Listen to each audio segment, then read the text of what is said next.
सासूरा सासूरा ओलांडून उंबरा गालीस सासूरा सासूरा संसाराची घडी नीट नेटकी बसवणे मकी करून जादू प्रेमाची चाहुल देईल कुणी सुखाच्या क्षणी वलती मनी फुले ही वात्सल्याची सांभाळून या सारे बंधना त्यांचे थोडी थोडी कसरत तारेवरची लाडकी सून मी ह्या घरची थोडी थोडी कसरत तारेवरची लाडकी सून मी ह्या घरची राणी मी राजाची चाहुल इवल्या स्वप्नांची जणू लेक मी लाडाची जणू लेक लाडाची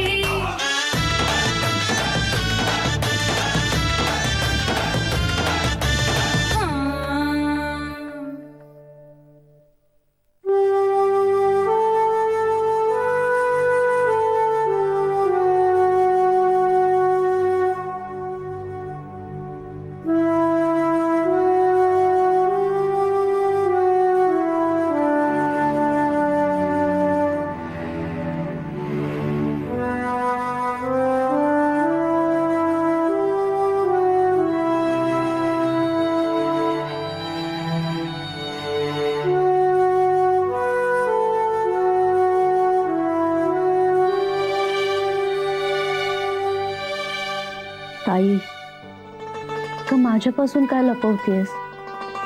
सरे काय होऊन बसलं गय? देवाचीच इच्छा, दुसरं काय म्हणायचं? आपल्या घरातले संसार टिकत नाहीत हेच खरं सरे. नातवंडांना खेळवायची स्वप्न बघत होते मी. असं काहीतरी होईल असं वाटलं तरी होतं का ग आपल्याला? आता कसली नातवंड आणि कसलं काय. पण श्रीचा त्रास बघवत नाहीये आणि काही करताही येत नाहीये. सरी माझ्या श्रीची काय चूक होती सांग ना. त्याच्या वाट्याला हे दुर्दैव काय हवं? ताई सगळं आपल्या हातात नसतं ग. जान्हवीला काहीच वाटत नसेल का ग आपल्याबद्दल? तिच्या भावानी एवढं नाटक केलं, आईनी इतके तमाशे केले, तिथे येऊन आपल्याला वाटेल तसं बोलली, पण जान्हवी तिला त्याचं काही नाही वाटलं. फक्त भावासाठी आली ती इथे. नंतर नंतर काही नाही. तेच तर, माहेरचं नातं मोठं आणि सासरचं खोटं हेच सिद्ध केलंय तिने. आई कशा आहेत हे फोन करून विचारायची सुद्धा गरज नाही वाटली तिला. मला तर असं वाटतंय सरळ जाऊन तिला जाब विचारावा. का करतेस तू असं? का वागतेस अशी? काय कमी केलं आम्ही तुझं? कुठे कमी पडलो आम्ही? आणि श्रीशी अशी का वागतेस? तुझी आई तुझा भाऊ असे वागले, त्यानंतर तू डिवोर्स मागितलास, पोटगी मागितलीस. तुला काही ना काहीतरी हवंच होतं सतत. तुला ना या घरातल्या माणसांची पर्वा होती ना त्यांच्या भावनांची. कधी कधी ना बेबी म्हणते तेच पटतं मला. विचारायचं का सरळ तिला? नको सरे नको. म्हणजे आपण जाऊन भेटलो आणि त्याचं उलट सुलट पुन्हा काहीतरी झालं असं व्हायला नको. त्याचा पुन्हा श्रीलाच जास्त त्रास होईल आणि या सगळ्या प्रकारात श्रीला काही कमी मनस्ताप नाही झालाय. नको, आपण असं काही करायला नको. मग काय करणार? हा असा अल्बम बघत रडत बसणार? दुसरं काय माझ्या हातात सरे. बंद कर तो अल्बम. आता ती नाहीये ना, मग तिच्या आठवणी सुद्धा नकोय.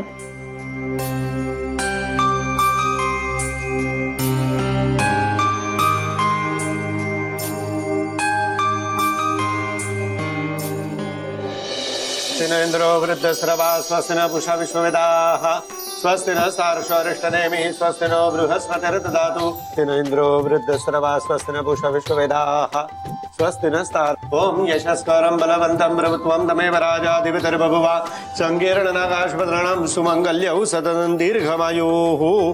तुम्ही पण स्वतःला हळद कुंकू लावून घ्या.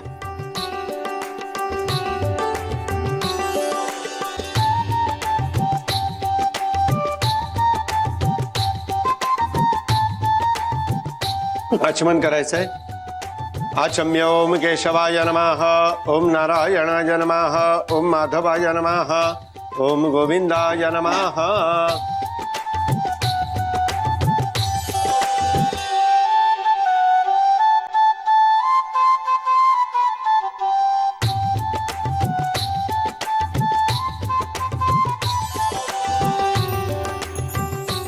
माणसं स्वतःच इतकी गर्क कशी काय राहू शकतात?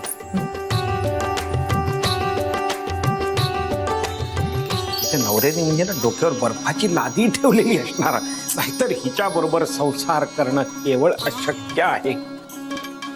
इतकी पण काही त्रासदायक नाही आहे तो. आणि मुळात ज्या अर्थी त्या दोघांनी एकमेकांशी लग्न केलंय त्या अर्थी त्यांना एकमेकांची सवयी माहिती आहेत आणि मुळात आवडत आहेत.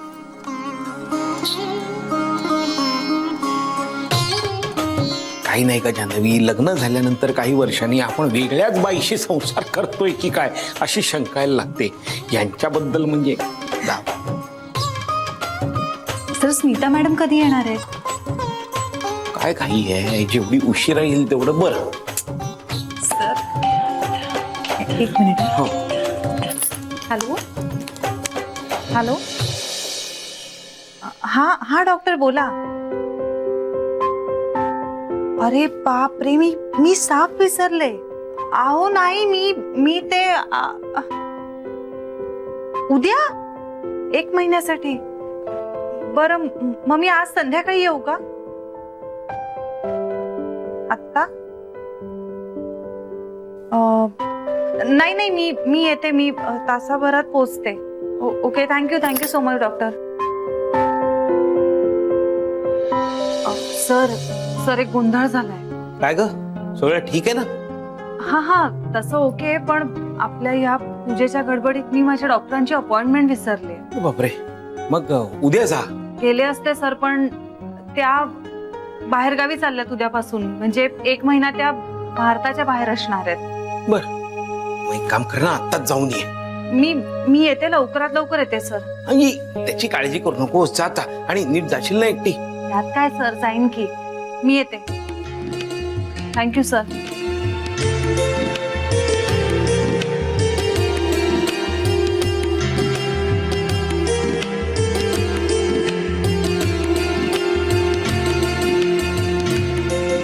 लक्ष द्या तिकडे इकडे बघताय. सत्यनारायण तिकडे चाललाय. सत्यनारायण शाप देईल.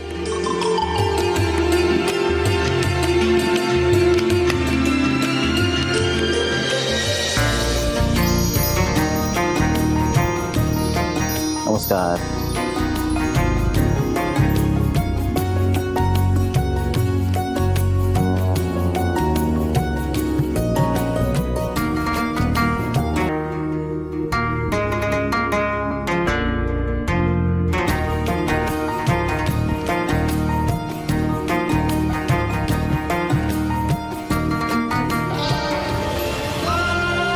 थँक्यू.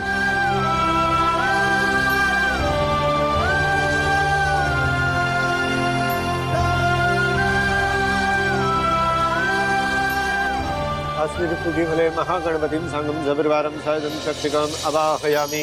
ओम भूर्भुवः स्वाहा. महागणपते नमः ध्यायामि. 4 वेळा नामनात पाणी सोडायचंय. ओम भूर्भुवः स्वाहा. महागणपते नमः. पादयोः पाद्यं समर्पयामि. हस्तयोः अर्घ्यं समर्पयामि. आचमनीयं समर्पयामि. स्नानं समर्पयामि. ओम भूर्भुवः स्वाहा. नमस्कार. नमस्कार नमस्कार नमस्कार. खोकले साहेब,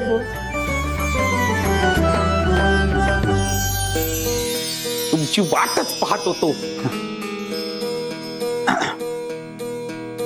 बसा ना, बसा बसा.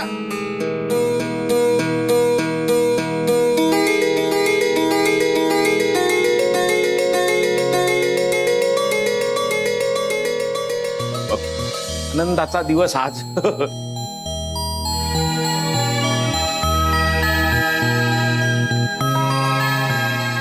आमची बँक तुमच्या पायाला लागली. आपले पाय आमच्या बँकेला लागले. असे म्हणजे पाय आला.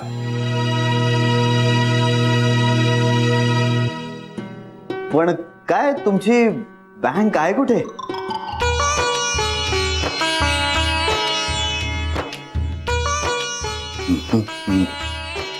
बँकच आहे. म्हणजे म्हणजे सगळा स्टाफ नाही आला का पूजेला? सगळा स्टाफ? हा हा.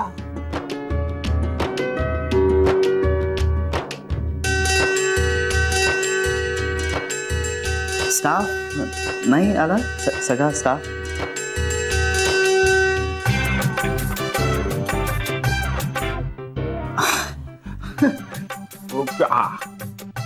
आलीच नाही की काय असती. मी येणार हे माहिती असूनही नाही आली. विचारावं का? नाही नको. विचारलं तर उगाच बोरकर सांगतील तिला.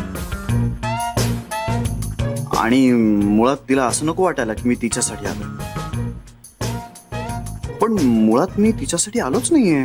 मी पूजासाठी आलोय.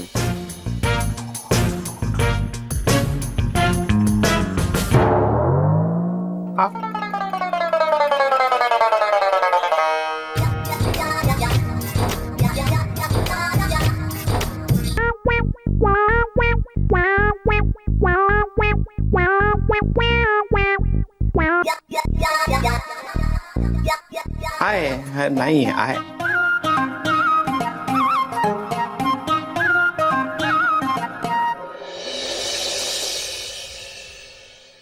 काय चाललंय? काही नाही असंच. तरी पण बाबा आज ना आमच्या योगा सेंटर मध्ये ज्याच्यावर आपला खूप राग आहे अशा माणसाला पत्र लिहायला सांगितलं. बर मग मग काय खूप लोकांनी लिहिली. मनात साचलेलं सगळं बाहेर पडतं ना. तू पण लिहिलंस? हो, कोणाला? श्रीला. बरं वाटलं तुला? का मी त्याला मिस करते बाबा. जानू? बाबा मला मी जेवढी खंबीर वाटले होते तेवढी खंबीर नाहीये मी. हे बघ तुझं काही चुकलेलं नाहीये ना त्यांचं काही चुकलं. सगळा परिस्थितीचा दोष होता. त्याच्यापासून मी एवढं मोठं सत्य लपवून त्याचा अपराध करते असं वाटतंय मला. अगं हो सांगायला हवं होतं. मी तेच म्हणतो. तू सांगणारच होतीस पण त्यासाठी चांगल्या परिस्थितीची वाट बघत होतीस. पण परिस्थिती दिवसेंदिवस बिघडतच गेली. बाबा त्याचा जो काही निर्णय असेल तो असेल. पण हे सत्य त्याला माहित असायला हवं की तो बाप होणार आहे. चांगला विचार आहे. आपण दोघं जाऊन भेटूया त्यांना बोलूया सगळं ठीक होईल. नको बाबा भेटणं नको. अगं तुला भेटायला अवघड वाटत असेल तर मी जातो एकटा. जावई बापू समंजस आहेत ऐकून घेतील ते माझं सगळं. बाबा तुम्ही सांगितलं तर पुन्हा इगो प्रॉब्लेम होईल. जान्हवीला सांगावंसं वाटलं नाही का वगैरे. त्यापेक्षा ना एक वेगळा विचार येतोय माझ्या मनात. कसला विचार? मी त्याला पत्र लिहिणार आहे बाबा. पत्र? बाबा समोरासमोर बोलता सांगता येत नाहीत ना. अशा कितीतरी गोष्टी पत्रातून सांगता येतात. पत्रातून आर्ग्युमेंट होण्याची भीती नसते बाबा. तुमची बाजू खूप शांतपणे मांडता येते तुम्हाला. आणि समोरचाही तुमची बाजू शांतपणे ऐकून घेऊ शकतो. मला वाटतं मला श्रीशी पत्रातून बोललं पाहिजे. त्याला दोष देण्यातून माझं समाधान नाही होत बाबा. माझंही चुकलंच आहे ना बाबा. आणि ते मान्य करण्यात मला कमीपणा नाही वाटत. मी माफी मागेन त्याची आणि त्याला सांगेन तुझा अंश वाढतोय माझ्या पोटात. बाकी काही असलं ना बाबा तरी मला खात्री आहे हे ऐकल्यावर श्री धावत येईल. तो त्याच्या बाळासाठी सगळं मागे टाकेल. खूप चांगला बाबा होऊ शकेल तो. मला तर असं वाटतंय ना आमच्या दोघांमध्ये मलाच बाळाला शिस्त लावावी लागणार आहे. श्री कधीच कसलीही शिस्त लावणार नाही त्याला. आणि 6 आज्या तर काय नातवाला कुठे ठेवू आणि कुठे नको असं होणार आहे त्यांना. मलाच थोडं कठोर व्हावं लागणार आहे त्याला शिस्त लावण्यासाठी. असंच व्हायला पाहिजे बाळा. असंच व्हायला पाहिजे. तू सासरीच असायला हवंस. लग्नानंतर माहेरचं कितीही प्रेम असलं ना तरी माहेर म्हणजे बाळासाठी सुट्टीत जायचं मामाचं घरच असलं पाहिजे.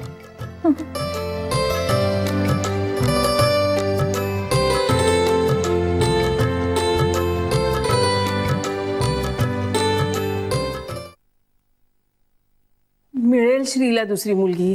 मिळेल म्हणजे काय 101 मिळतील. सोन्यासारखा मुलगा आहे आपला. हो ना.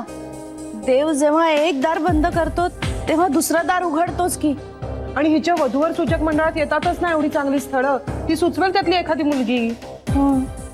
हे पण श्रीला नाही पटणार हे. मला माहिती आहे आपण हे असं वागल्यानंतर श्रीला रागच येणार आहे, चिडणारच येतो आपल्यावर. मग कशाला करतोय आपण घाई? उगाच त्याला डिवचायचं. इंदू वहिनी, आपण काय लगेच उद्या लग्न लावत नाही होत त्याचं. मुलगी बघून पसंत करून त्यांचं एकमेकांची पटून सगळं होईपर्यंत साधारण 1-2 वर्ष जातीलच ना. हा, 1-2 वर्ष जातील. पण भीती वाटते ग. मग आपण त्याला असं एकटं तडफडत जगताना बघत राहायचंय का?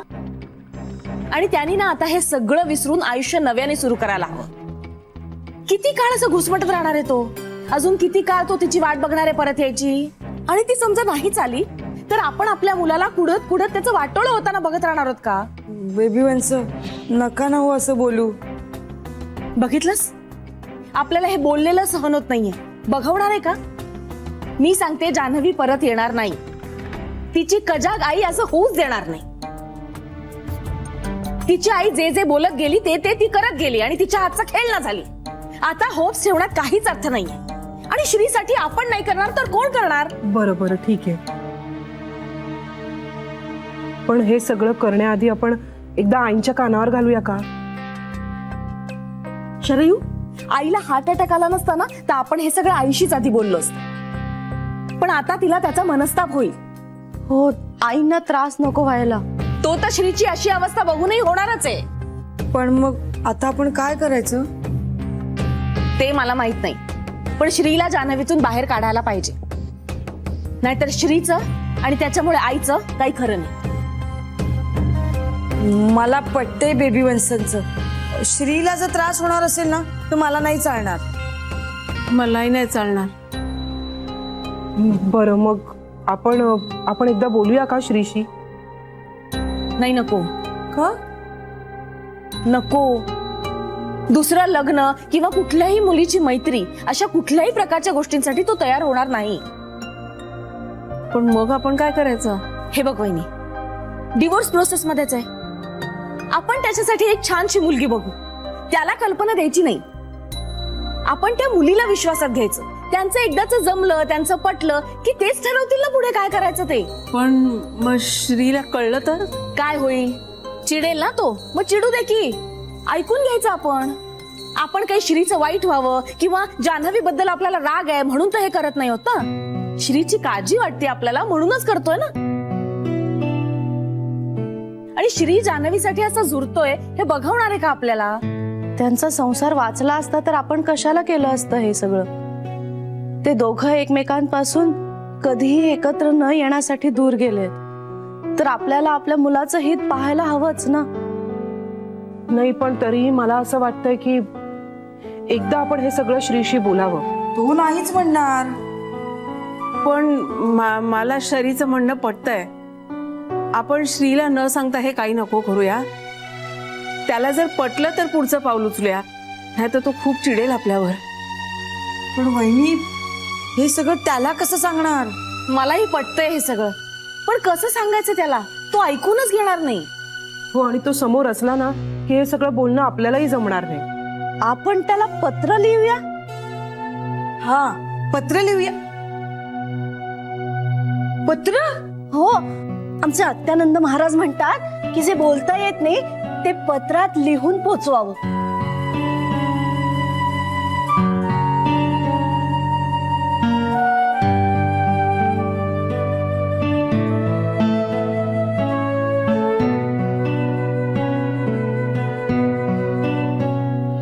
वाचू? तुला खरंच गरज वाटते का मला वाचून दाखवायची? हो बाबा, म्हणजे काही चुकलं असेल तर तुम्ही सांगाल ना. वाच. श्री, खरं तर प्रिय श्री असं लिहायचं होतं, पण तुला आवडेल की नाही मला माहित नाही म्हणून नुसतं श्री लिहिलंय. थांब. का? अगं, भांडण मिटवण्यासाठी तू पत्र लिहितेस ना, मग ते भांडण तुझ्या मनात आहे असं नको वाटायला. म्हणजे? हे बघ, हे पत्र खूप मैत्रीपूर्ण हवं. तुझ्या बाजूने तू 4 पावलं पुढे टाकतेस असं वाटायला हवं. पत्रामध्ये क्षमा हवी, प्रेम हवं, दुरावा आहे तो मिटवायचा प्रयत्न हवा. तू त्याचा असा उल्लेख केलास तर तो दुरावाच अंडरलाईन केल्यासारखं होईल ना. पण तो आहेच ना बाबा. अगं, पण जे वाईट आहे ते नको मांडू. जे चांगलं आहे तेच मांड. त्याने काय होईल? शब्द शब्द म्हणजे शस्त्र आहे बाळा. पण जोडण्याचं शस्त्र आणि तोडण्याचं शस्त्र वेगवेगळं असतं. तुझी शब्दांची निवड ही मन जवळ आणणारी, मन सांधणारी असू दे.